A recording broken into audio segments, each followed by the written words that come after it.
First at 4, investigators say this fire that killed 5 people was no accident. Where the investigation stands right now. Ben. Wind's not a problem today, Karen, but 4 Live radar starting to light up. Find out if we're going to get wet or even white by the end of tonight. Up first, a massive power outage in Metro Detroit. People are frustrated, and the timeline for repairs is not very comforting. First at 4 starts now. Live from downtown Detroit, Local 4 News First at 4 starts now. Good afternoon, everybody. I'm Karen Drew. It has been a really long and very frustrating day for hundreds of thousands of people in Metro Detroit, all coping with that power outage. DTE is scrambling to get the power back on. The latest estimate is some 630,000 customers are still without power. DTE says repairs could take days, and 90% of those affected won't have power until Sunday. Nearly a dozen cities have opened warming centers for people who need to get out of the cold. Rob Maloney is following this massive cleanup this afternoon after dangerous winds caused so many problems. Rod, where are you and what's the situation in that neighborhood? Well, I'm in the city of Detroit right now, and as you can see behind me here, they're just trimming trees. They're not even working on the wires yet. They've got miles to go before they even approach that. But let's get some perspective on this whole situation, because a lot of people are wondering, well, just how bad is this? Well, if you remember back in 2003, when much of the eastern seaboard lost its power, DTE says 403,000 of its customers lost power then. And then you look at yesterday, 800,000 customers lost their power. Double what we saw in 2003. If you remember that, you know it was bad then. Well, this is twice as bad. The cavalry is here. In addition to 650 DTE energy crews out in the backyards clearing brush and picking up lines, another 650 are here from a half a dozen states. Michigan native Daryl Durkamp came in from St. Louis. I grew up 20 minutes from here, so I couldn't wait to get here and see what I could do to help. He knows what to expect, the worst. Downed wires like this one proved particularly dangerous. The overhead wire burned and melted its coating and sparked a brush fire here at an abandoned building on Detroit's east side. Detroit firefighters need to make 2 visits to fix it. DTE's President Trevor Lauer warns this is the slowest yet most important part of the cleanup. At this point, we're still dealing with a lot of power wires that are down on the ground, and to make sure that the public's not injured. So that's taking a lot of our crew strength that we would normally otherwise have focused on restoring customers. Then there's another kind of safety to be aware of. Detroiter Robin Parhall bought a generator from a neighbor last night and put it outside. I took a shower and I heard the alarm going off, and it was saying panic, panic, basement, basement. And so we went downstairs and checked it out, and nothing was going on in the basement, so we shut it off. But it turns out the exhaust was going right in the house, and the fire department had to come. Had they not come, had we not had the carbon monoxide detector, I would not be standing here talking with you. Not only that, it would have been my son, who's 24, my 2-year-old grandson, and my fiance. We would have all died in our sleep last night. Well, that is the cautionary tale. She wanted to tell us about that because she didn't want anybody else to have to experience that as well. DTE is admitting one other major problem that they had yesterday, and that is the cell phone app that they had. They had tested it to the 2003 standard, above that, thinking that they were okay. Well, it turns out that 200 times the number of people that they tested for actually called. And so now what they're saying is they've put in some additional resources, and they think they've got the phone app situation taken care of. Back to you. Well, meantime, Rod, like you said, many people, let you shut your phone off real quick. Many people might have to wait until Sunday. And, you know, coping with this, some people decide to move out of their house. Some people come up with creative ideas. What are folks saying to you in terms of how they are coping with this power outage? Well, I want to keep a couple of ideas secret. One of the guys in the neighborhood here has his fireplace going. I'll give you that, and we'll talk to him a little bit later. But some other people have decided, you know what, maybe it's time to opt out. So that's a little hint. We'll have that for you coming up on Local 4 News at 5. I know a lot of local restaurants are busy. I know that's for sure. All right, thank you, Rod, and we'll check back with you at 5. Our crews have been talking to people affected by the dangerous winds all day long. We found an 81-year-old woman dealing with a tree that crushed her car. She needed some help, and our Tim Pamplin was there. The chainsaws are buzzing on Parkhurst Street. Look where this tree landed, right on the top. of an 81-year-old grandma's Saturn. Yes, it's destroyed, but that is just the start of her problems. I can't stand anymore. I've been without electricity for a day and a half now. No electricity. The wind yesterday took out the tree, which in turn took out the power. You can't take a bath. You can't get cleaned up. She says she's called the city several times about this tree. And finally, about noon yesterday, the tree came crashing down. I got up and looked out. Sure enough, it was flat tires and everything. Jackie recently suffered 2 heart attacks. My lungs can't take that gas all the time from the stove. You know, it's bad. Oh. Yes, she's forced to heat her home with a gas stove. Then add to that the other towering problem next door on this city-owned lot. She fears with one more gust of wind, that tree is going to fall right on my house. I made a call to the Detroit Land Bank Authority, the city agency that owns the vacant lot next to Jackie's. They sent an inspector right out, assessed the situation, and said, "It has to come down." Jackie just hopes the city takes it down before Mother Nature does. That's the scene on the east side of Detroit. Tim Pamplin, Local 4.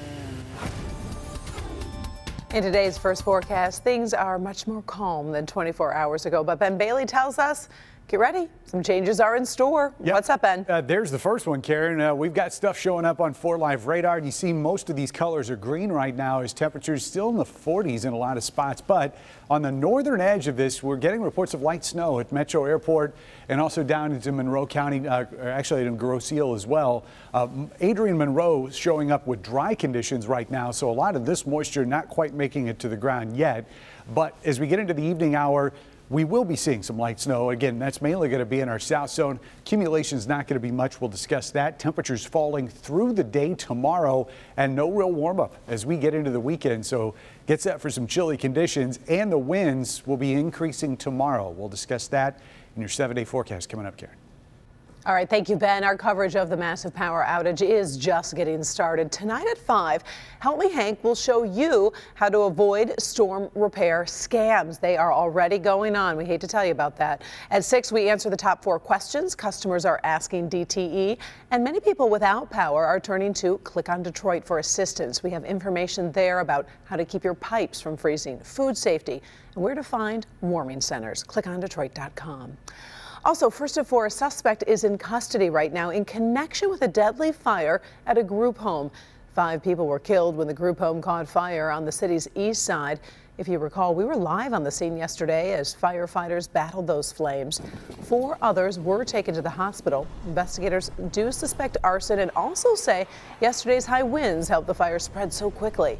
Sean Lay is uncovering some new information about the history of the building, and he will join us at 5 with his live report. Madison Heights police have identified one of 2 drivers involved in a deadly hit and run near 14 Mile Road. 26-year-old Nadia Kassab was hit and killed while crossing the street last weekend. Police say she was hit by 2 cars. Investigators have identified the driver of the second car who hit her. That driver is now cooperating with police. Investigators are still searching, though, for the driver of the first car who is driving a silver 4-door vehicle, which could have damage to the front end or the windshield. Determined Republicans pulled an all-nighter to start pushing a new health care bill forward. Meantime, defiant Democrats are demanding they turn back. Devin Scillian tracking the bitter debate that will shape your health care, and he is live in the newsroom this afternoon. Good afternoon, Devin. Hi there, Karen. Well, yes, while most of us were sleeping last night, members of Congress were meeting through the night to take the first committee votes on the Republicans' new health care plan. The House Ways and Means Committee voted to repeal the tax penalties on people who don't have health insurance, and they voted to end the subsidies to help people pay for their insurance, instead offering tax credits that are based on someone's age. This bill, though, facing opposition from 2 directions. Conservative Republicans say it doesn't go far enough to truly repeal the Affordable Care Act. Democrats say it's going to increase cost while lowering the number of people who are covered. Today, Democrats spoke outside the Capitol. So we Democrats are here today to tell our Republican friends, turn back, drop this irresponsible plan, stop this effort to repeal, and we'll work with you to improve the Affordable Care Act. I think the president was very clear when he said this bill is open for negotiation. That's exactly right. And the bill as written is not going to pass the Senate. Well, House Speaker Paul Ryan trying to get this bill passed on a very tight timeline. Wants to have it on the president's desk, he says, by Easter, which is now just 5 weeks away. And Karen, will also get our first idea of just how much this is going to cost next week when the Congressional Budget Office, the CBO, releases its projections, and that may play a role in this debate as well. Back to you. All right. Thank you, Devin. First at 4, we're on top of other stories making headlines across America this afternoon. Let's start with President Trump's shocking claim that former President Obama wiretapped Trump Tower before the election. 2 U.S. senators have asked the Department of Justice and FBI to provide any information related to that claim. While Trump has provided no evidence to back the claim, members of both houses in Congress now want answers. We're going to air this very publicly, and if the president is going to make outlandish claims like this in the future, he needs to know he will be exposed. Trump first made those claims through a series of tweets last weekend. Through a spokesperson, President Obama has denied wiretapping Mr. Trump. Legal challenges are being filed against President Trump's revised travel ban. Washington State is now asking a court to block that ban. That comes after Hawaii was the first state to file suit against the revised order. Hawaii argues it will harm its Muslim population, tourism, and foreign students. A hearing is set for March 15th, the day before the new order is scheduled to go into effect. The new travel ban puts a 90-day hold on travel from 6 mainly Muslim countries. This time around, it does not affect current green card holders. Still ahead first at 4 with a spring break just around the corner. We are going to look at a common sun safety debate. Should you always wear sunscreen, or is using an umbrella or perhaps sitting in the shade safe enough? What doctors have to say coming up in Good Health. But up first, a baby food recall. We have the product information and who is at risk this afternoon in our Help Me Hank Consumer Alert. The hiking coming up all new on Local 4 News at 5 and 6.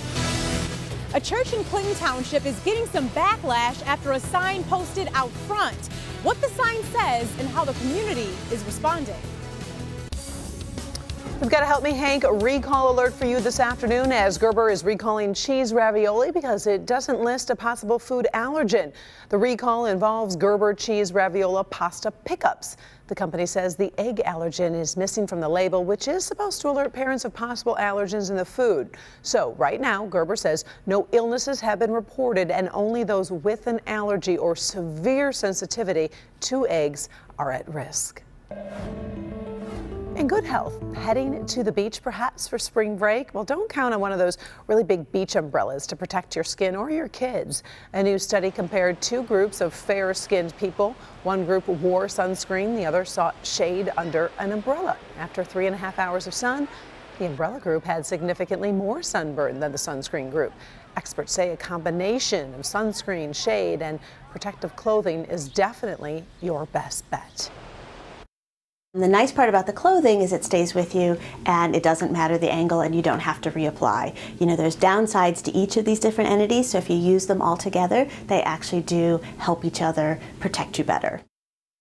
So let's bring in Ben. I know a lot of moms think that, you know, you put them in the shade and you're safe, but you've got the rays reflecting, and that's what a lot of people don't think about. Yeah, I mean, the sun obviously is above us, so you Right. want to keep yourself in the shade. But if you're near sand, that's very reflective. Concrete's very reflective. It really depends on what's around you and how much of that UV rays get back into your face and your body. So do a combination, like they said, umbrella, skin block or sunblock, and protective clothing. That's right. And even on cloudy days, Yeah, that's you can true. get it too, especially as we get later into the year. But we've seen a lot of clouds today. We may be seeing some snow.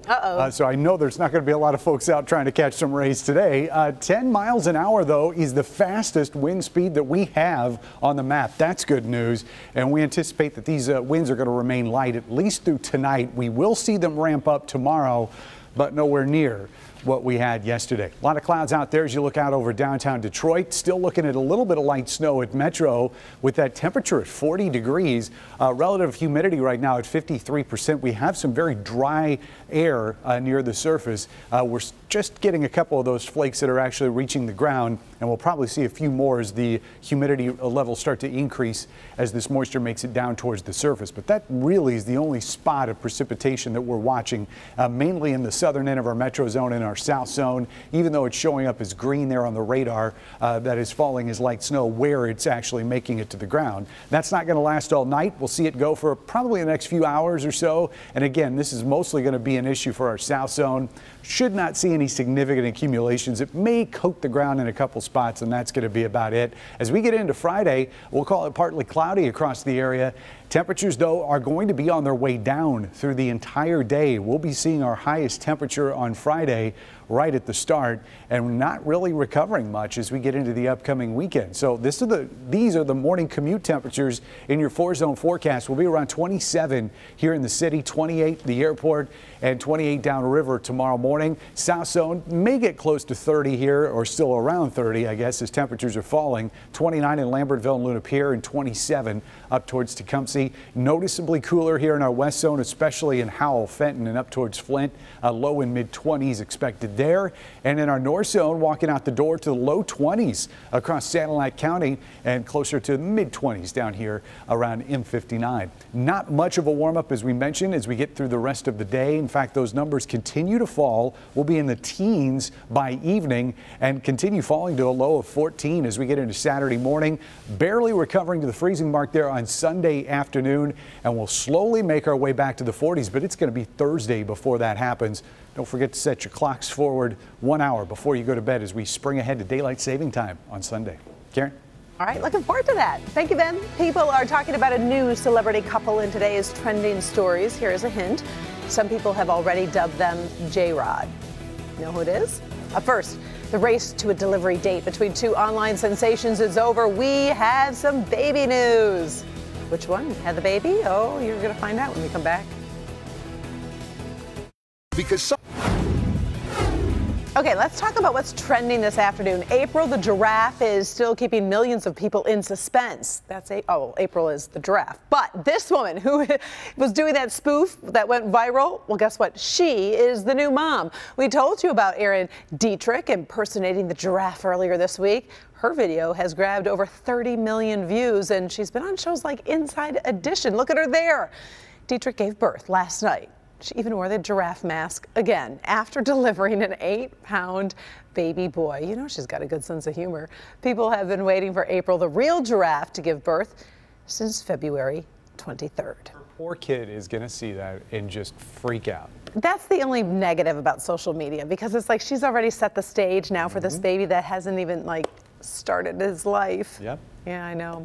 Okay, let's talk about this. Toy lovers are celebrating the birthday of this iconic American toy. She doesn't look a day over 25, but Barbie actually turns 58 years old today. She was introduced at the New York Toy Fair back on March 9th, 1959. So, did you know that a woman named Ruth Handler created the toy and named it after her daughter?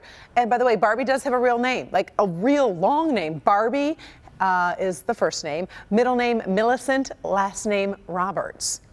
Isn't Millicent. Interesting? You don't hear Millicent much anymore. It isn't that common, but could you imagine playing, hi, I'm Barbie Roberts. I just 60 years that a toy's been going, that's amazing. Yeah, that is very, very cool. Okay, take a look at the newest hot celebrity couple. Let's see where that is. It's not there. Oh, I think we missed it. All right, anyway, a source says superstar Jennifer Lopez is now dating former New York Yankee Alex Rodriguez. They have reportedly been dating for a few weeks and are, quote, having fun. Reps for the two are not commenting. You may have seen some catchy names for the couple online, like J-Rod or whatever. So people are talking about just that. Super rich. How about that? I know. Can you imagine? Oh. Still had first at 4 a meeting with the Queen of England. Doesn't go as planned. You want to keep an eye on this little guy in the officer's arms when we come back. Lead exposure in children and the harm it can cause has been front and center. That has the city of Detroit taking action. There's always more we can do, even if there's one child that could be at risk. I'm Dr. Frank McGeorge. Tonight at 11, I sit down with the new executive director of the Detroit Health Department to see how she is tackling the lead problem in the city. It's spring. Okay, it's really not too easy to upstage the Queen, right? Well, we're talking about the Queen of England, of course, but one little boy, well, he found a way. And if you're a parent, you can probably relate to this. When your child isn't doing exactly what you hope for, This little kid was supposed to hand some flowers to Queen Elizabeth II. Then he kind of like fell apart and crumbled to the ground, but yes, he didn't really achieve that, so somebody scooped him up, hold it on tight, and finally the flowers were handed to the Queen. You can't miss that photo op, right? I think it's actually better. He's like string. That's right. He's going to remember it forever. Thanks so much for joining us for First at 4. Inside Edition is next. Have a good afternoon.